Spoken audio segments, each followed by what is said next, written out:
на руския лъв. Цветята, що греят под тази могила, са капки червени от тяхната кръв.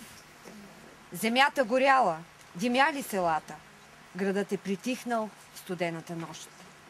От Марян отстъпвали руските войни, с ненавист и огън, с воинска мощ. Земята попила кръвта на борците, от брашлян е изплел Балканът венец. А те легендарни, безсмъртни в смъртта си, останали живи с живите днес. Александър Иванович Ручкин, казашки полковник от Великата Донска войска, изпълнителен директор на фонд към президента на Русия Закон, справедливост, милосърдие. Георги Владев, казашки полковник от Великата Донска войска, председател на Единен казашки съюз България. Господин Христо Христов, народен представител в 41-то Народно събрание. Пламен Лекоступ, казашки полковник от Великата Донска войска, ректор на Великотърновския университет Свети Кирил и Методий. Дойдохме ние, за първ път се запознахме тук с хора, разговаряхме на темата в музея с свещенослужителите и се оказа, че тази легенда не е легенда. Оказа се, че това е една истина и по повод на този подвиг на героите, които са били избити и хвърлени, не самоубили се, а хвърлени от височината ръта, ние приехме единодушно решението в нашия казашки съюз, като наследници на казаците от тези земи и с подкрепата на Президентския фонд на Русия Закон, справедливост, милосърдие, да издигнем на това място паметно параклис, 9-метров кръст, всичко това да бъде изработено от камък, да направим място за ритуали и за пръв път в българската хералдика да издигнем бойния щандарт на 13-ти орденски полк, заедно с българското държавно знаме. Ваше всеблагоговенство, уважаеми господин Христов, уважаеми господа полковници от Великата Донска войска, уважаеми съграждани, жители на село Марян.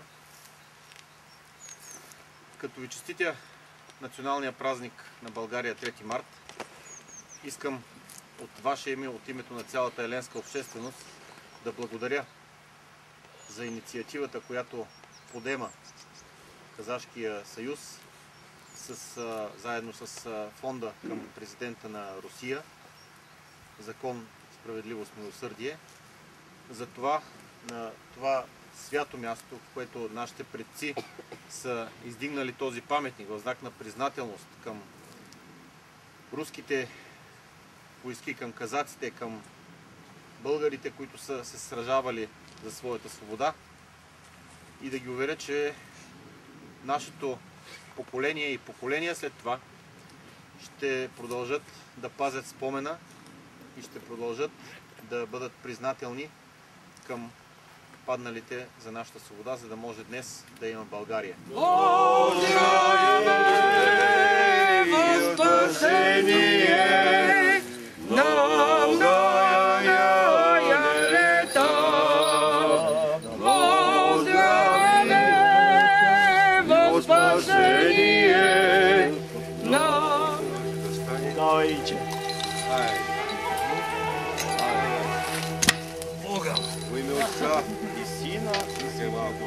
Сина и Святаго Духа. Амин, амин, амин. Амин, амин. Браво.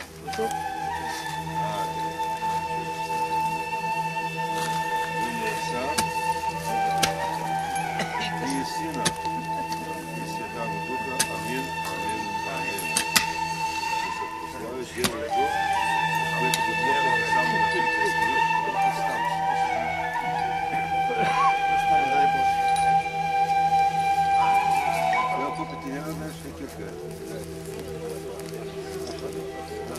Да,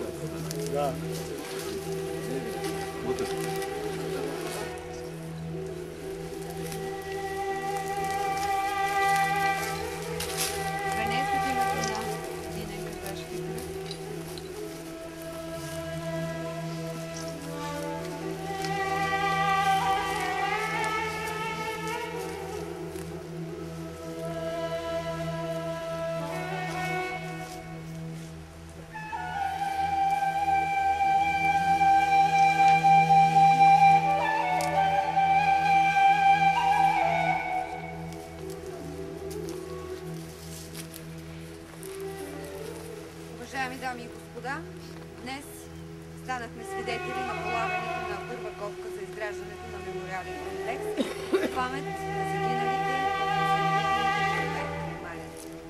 Паметта за героите е жива и наша обща грижа е тази традиция да завещаем на поколенията. Пожелавам приятен празник на всички!